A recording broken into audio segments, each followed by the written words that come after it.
Halo semuanya, kembali lagi di channel saya. Pada video kali ini saya akan membahas mengenai smart contract, yaitu bagaimana cara kita membuat NFT dengan menggunakan smart contract dan bahasa pemrograman Solidity. Untuk requirement-nya sendiri, yang pertama di sini kita akan menggunakan Node.js versi 16 ke atas. Lalu untuk bahasa pemrogramannya sendiri kita akan menggunakan Solidity.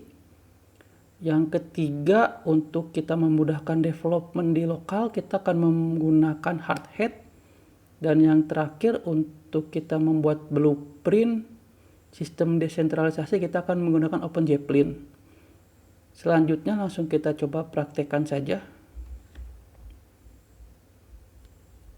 Oke. Untuk yang pertama yang Node.js, silakan kalian mengunjungi websitenya di sini nodejs.org. Lalu kalian pilih untuk versi yang akan kalian install. Misal di sini terdapat dua versi, yaitu versi 16 dan 18. Nanti disesuaikan saja dengan OS yang kalian gunakan. Jika sudah melakukan instalasi Node.js, kita akan melanjutkan untuk instalasi Solidity. Kita kunjungi websitenya. Nanti di sini ada bagian Solidity Compiler. Di sini kita akan menggunakan npm. Caranya bagaimana seperti ini. npm install min-g solc. Jika sudah, yang pertama kita akan coba buat untuk folder projectnya.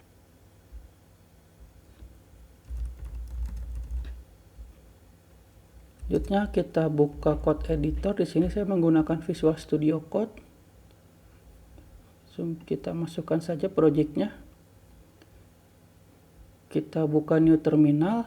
Nah, apa sih yang pertama kali perlu kita lakukan? Yang pertama kita akan instalasi Hardhat. Caranya bagaimana? Kita masuk ke websitenya hardhat.org, lalu buka documentation. Nah, di sini ada ini installation, kita buka saja. Sini kita copy paste saja untuk npm install min save dev hardhat. Lalu kita pindahkan ke sini.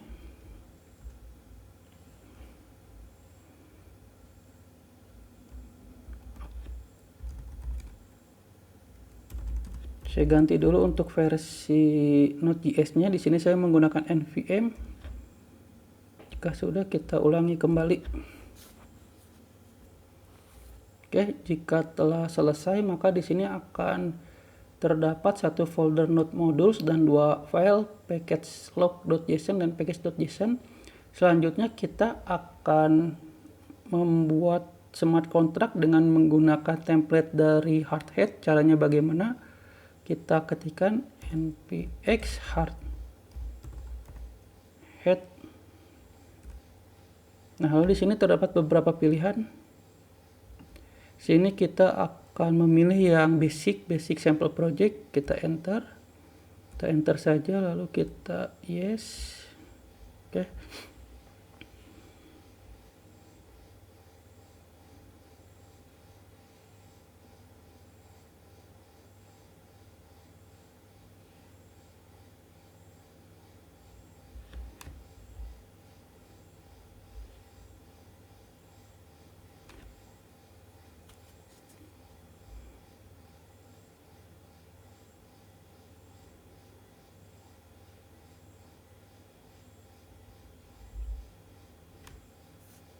Oke, di sini telah selesai. Jika telah selesai, otomatis oleh Hardhat akan dibuatkan struktur folder projectnya.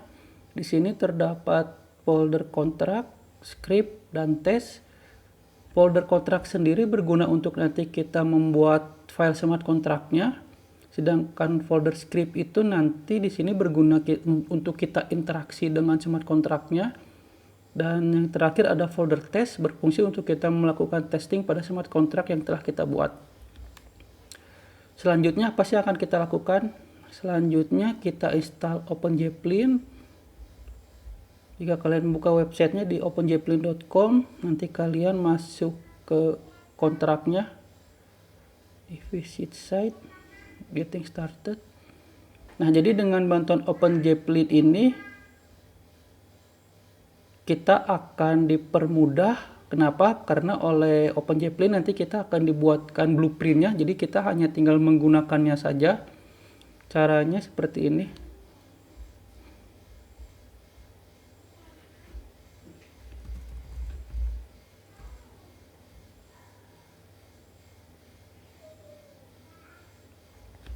Oke, jika sudah selesai, selanjutnya kita akan buat kontrak ya. Kita masuk ke folder kontrak ini, lalu kita new file. Misal di sini saya akan memberi nama kontraknya salamun.sol. Oke, seperti ini ya. Nah, jika telah selesai, yang pertama kita akan buat kontraknya dengan nama salamun. Caranya bagaimana? Kita beri seperti ini. Kontrak salamun. Oke, seperti ini. Nah, ini jangan lupa untuk SPDX lisensinya kita input SPDX identifier, kita isi dengan MIT. Oke, selanjutnya karena di sini kita akan membuat NFT, maka otomatis kita akan menggunakan ERC721. Caranya bagaimana? Yang pertama kita import terlebih dahulu. Import OpenJPlin kontrak token ERC721 extensions ERC721 enumerable.sol. Oke, 4 titik koma. Lalu yang kedua kita copy saja, kita buatkan akses enable. Enable ini nanti berfungsi untuk kita mengatur fungsi-fungsi apa saja yang dapat diakses oleh owner. .sol, oke.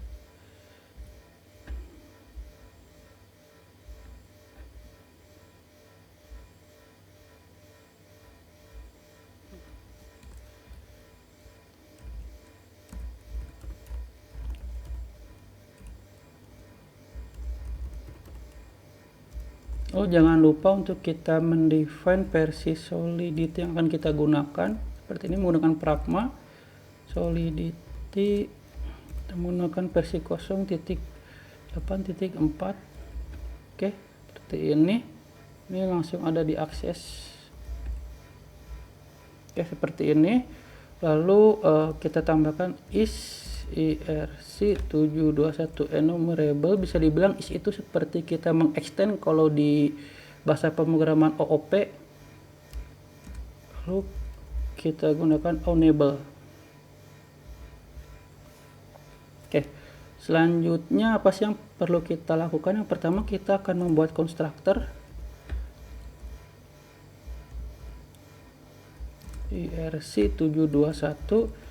Di sini untuk namanya misal saya berikan nama salamun, lalu untuk simbolnya saya berikan sal.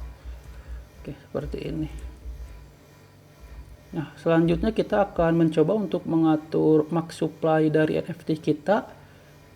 Yang pertama kita buat dulu ini dulu tipe datanya int 256 public constant agar tidak dapat diganti-ganti dan konsisten. Untuk max supply yang akan kita define max supply, misal di sini kita akan set sebanyak 20. Oke. Yang selanjutnya kita akan membuat fungsi untuk minting. Function minting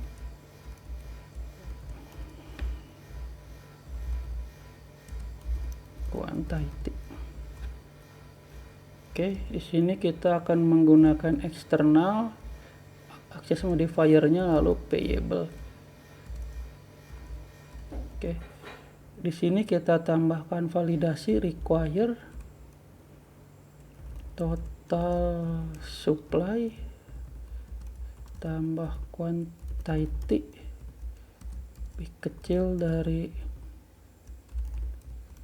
max supply, akan muncul error max supply sudah terpenuhi. Selanjutnya kita buatkan code loopingnya ya, for unsigned integer 256 i sama dengan 1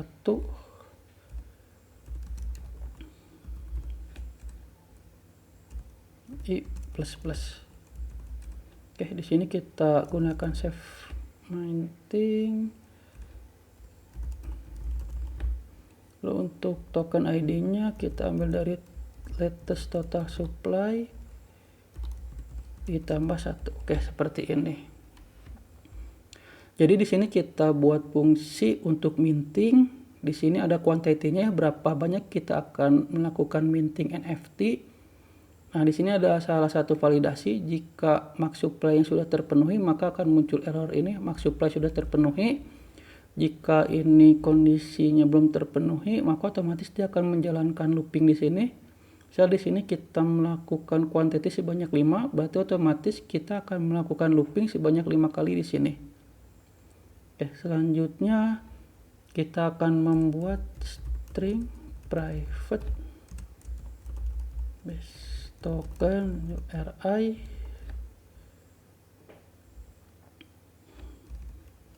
Nah, di sini apa sih fungsinya base token URI? Fungsinya di sini untuk nanti kita akan menampilkan data JSON dari token ID yang telah kita minting. Sini yang pertama kita akan melakukan override dari fungsi originalnya aslinya dengan menggunakan internal view virtual override return. Kita akan mengalihkan string memory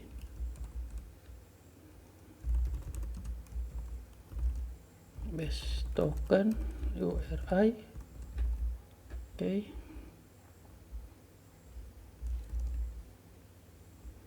Oke, ini tuh sebenarnya jika kita lihat ya, kita tuh melakukan override yang ada di fungsi cek ya, base.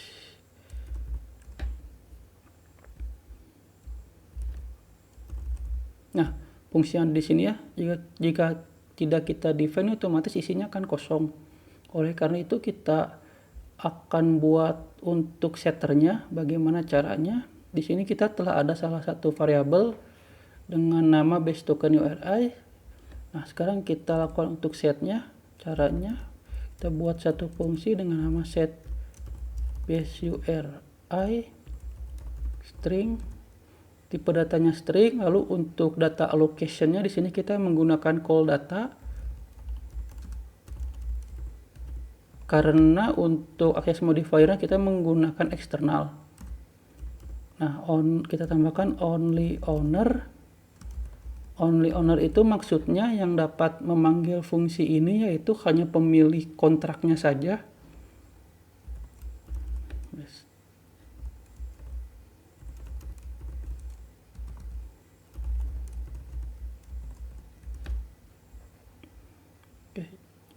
Oke, ini sudah selesai.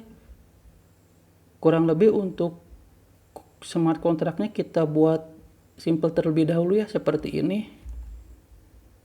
Oke, selanjutnya apa sih yang akan kita lakukan? Selanjutnya kita akan mencoba yang pertama untuk melakukan deployment smart contract ini, tetapi belum secara online ya, masih kita deploy di localhost kita terlebih dahulu. Lalu yang kedua kita akan memanggil fungsi-fungsi yang ada di smart contract ini. Kita buat terminal baru. Selanjutnya kita akan buat lokal blockchain-nya terlebih dahulu dengan menggunakan npx hardhat node.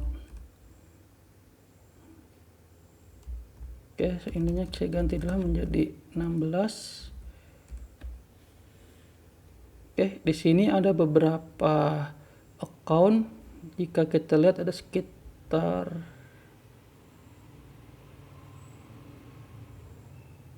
20 account yang isinya tuh sekitar 10.000 ETH ya. Ini sangat banyak sekali.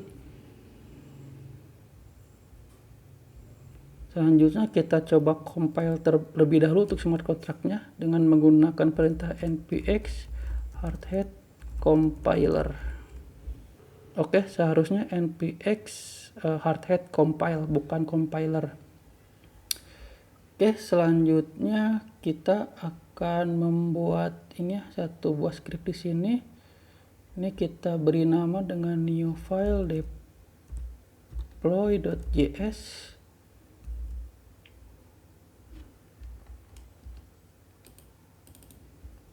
Untuk code-nya kurang lebih seperti ini. Kita buat dulu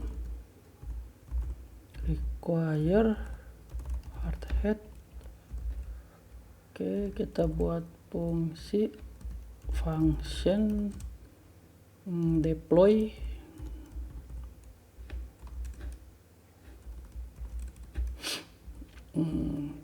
consalamun sama dengan void hre.ether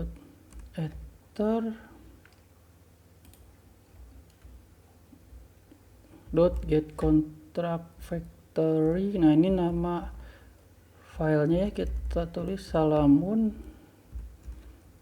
Kita buat lagi salamun sama dengan await mun.deploy. Oke, terakhir await salamun.deployed. Oke, di sini kita console log.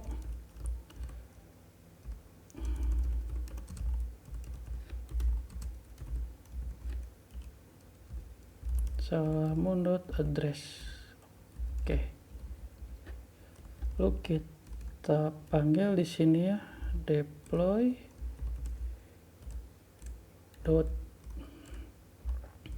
then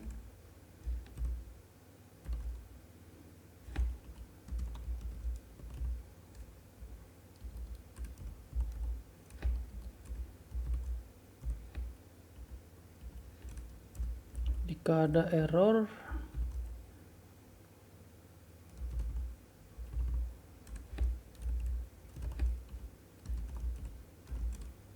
di sini kita akan console log saja untuk errornya agar ketahuan. Lalu kita akan exit ya, process.exit. Oke, seperti ini. Lalu cara memanggilnya seperti apa sih? Oke. Cara memanggil seperti ini. Kita menggunakan perintah npx hardhat run min network. Untuk networknya kita masukkan localhost, lalu script deploy. Kita coba running. Oke, ini telah berhasil deploy ya. Ini untuk addressnya ada di sini. Nanti kita catat. Selanjutnya kita akan buat file baru. Misal di sini kita beri nama dengan interaction.js. Nah, mungkin timbul pertanyaan juga ya, bagaimana sih cara kita berinteraksi dengan blockchain ini? Di sini saya akan menggunakan salah satu library yaitu web3.js. Cara instalasinya cukup mudah, hanya kita perlu menggunakan npm install web3.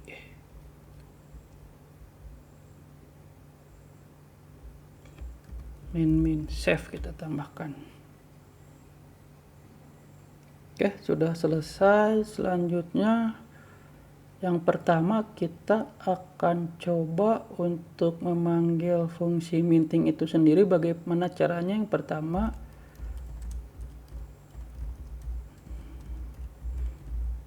tekan artifak kontrak.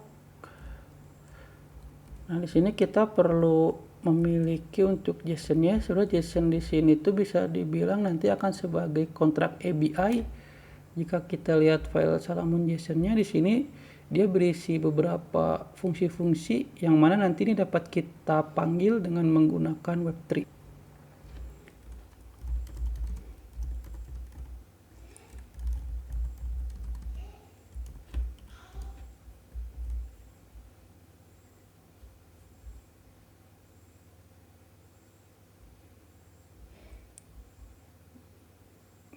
Ini untuk addressnya ya, yang tadi sudah kita deploy.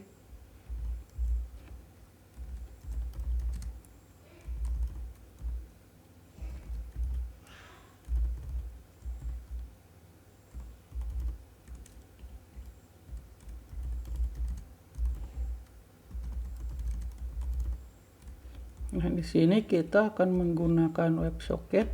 Jika kita lihat ya di sini dia tuh dapat support baik menggunakan HTTP ataupun WebSocket.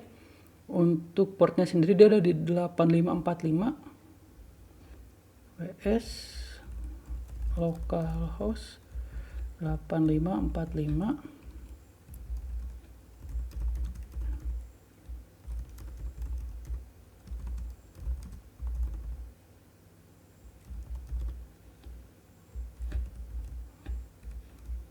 Ini kita akan menggunakan kontrak ABI-nya, lalu ini untuk address-nya.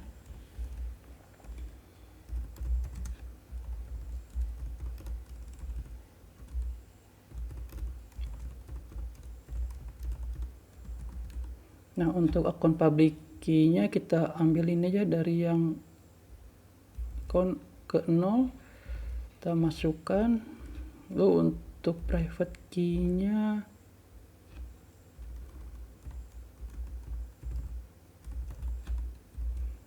kita masukkan ini. Oke, selanjutnya kita akan buat fungsi untuk mintingnya.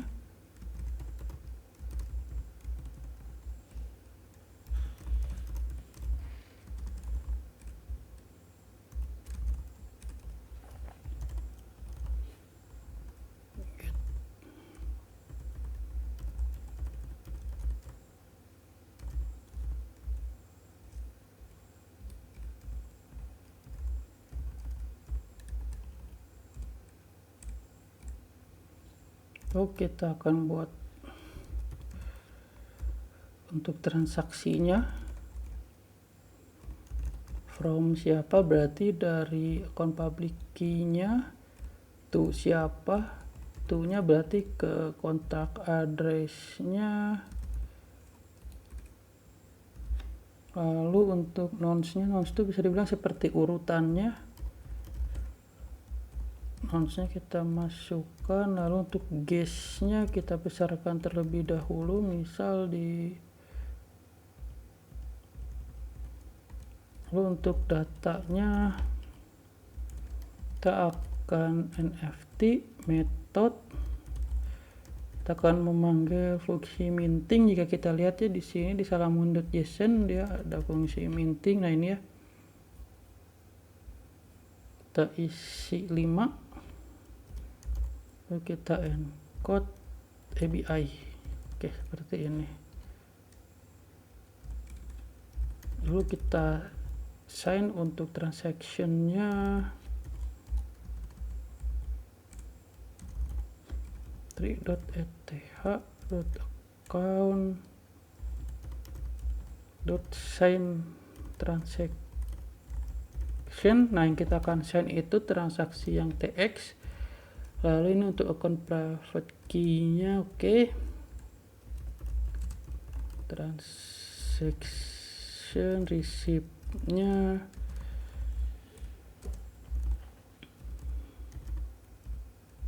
kita akan send transaction-nya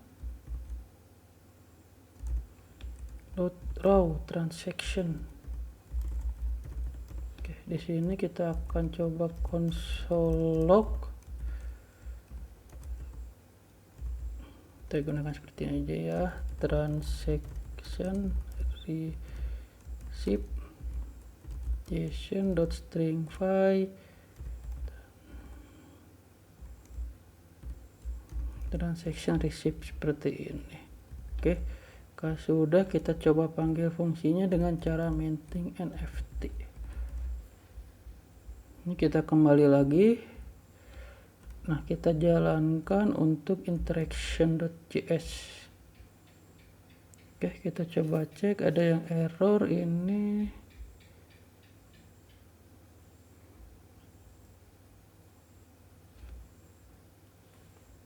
Oke, ininya seharusnya C besar ya, kontrak. Cek lagi. Oke, ini untuk transaksinya telah berhasil ya. Taunya berhasil bagaimana? Kita coba langsung buat saja fungsi untuk kita mengetahui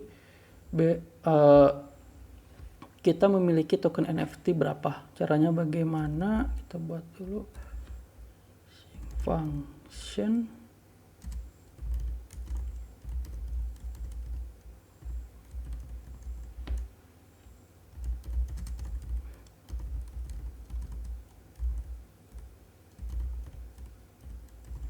di sini menggunakan metode balance of. Kita akan mengecek balance-nya milik account public key-nya .call. Oke, jika sudah kita konsol log saja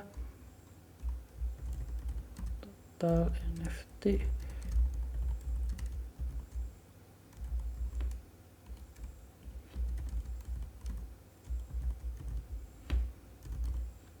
Balance, oke, seperti ini.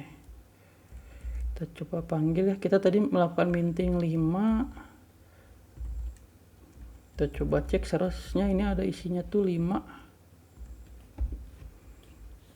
Nah ini ya, total NFT from address bla bla bla is 5. Oke, kita coba minting lagi 5 lagi. Apa yang terjadi? Ini berhasil. Ini kita komen. Nih. Oke, ini jadi 10 ya, tambah untuk total NFT yang kita miliki. Kita ingin coba minting sampai dengan 25, apakah bisa atau tidak? Oke, ini tidak bisa ya, error. Kenapa error? Karena kita sudah minting sampai dengan max supply-nya itu 20. Jika kita kembali ke smart kontraknya, ini ya, ada max supply-nya sebanyak 20. Sini ada validasinya. Kita coba cek aja untuk balance-nya tuh seberapa banyak. Oke, ini ya. Jadi kita memiliki NFT dengan address 0xF39 itu sebanyak 20. Selanjutnya kita akan mencoba untuk melakukan set base URI. Bagaimana caranya? Kita buat saja function set base URI. Kita copy saja.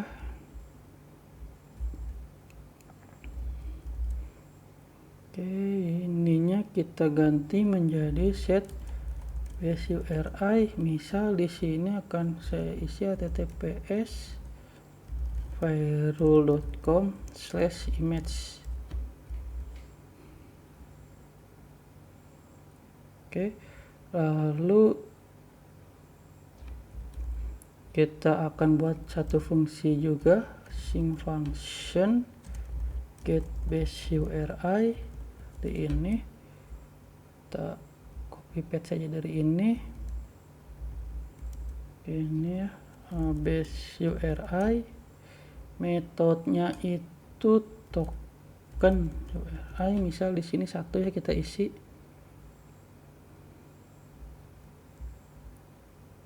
Token URI is base URI. Oke, kita coba panggil fungsi untuk yang get base URI terlebih dahulu.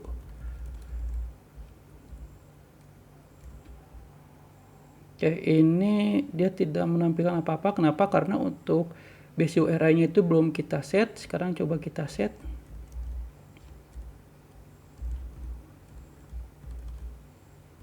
Kita akan coba panggil. Nah, ini berhasil kita lakukan eksekusinya.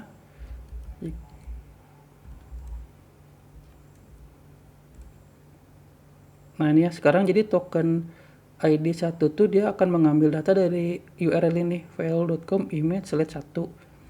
Misalnya kita ganti menjadi 2 ya.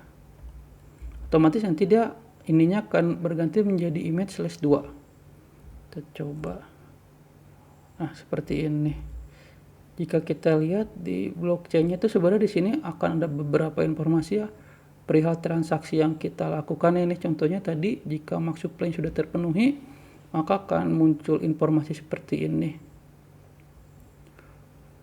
Oke, kurang lebih seperti ini untuk kita membuat smart contract NFT dengan menggunakan bahasa pemrograman Solidity. Di sini kita masih tahap development. Mungkin di next video akan saya buatkan tutorial bagaimana caranya kita akan deployment ke testnet. Misal di ETH kita akan deploy ke testnet Ropsten atau Rinkeby. Sedangkan untuk di Polygon kita akan menggunakan testnet Mumbai. Sekian video dari saya. Jika kalian mengalami kendala silahkan komentar di bawah ini. Sampai berjumpa lagi di video selanjutnya. Terima kasih.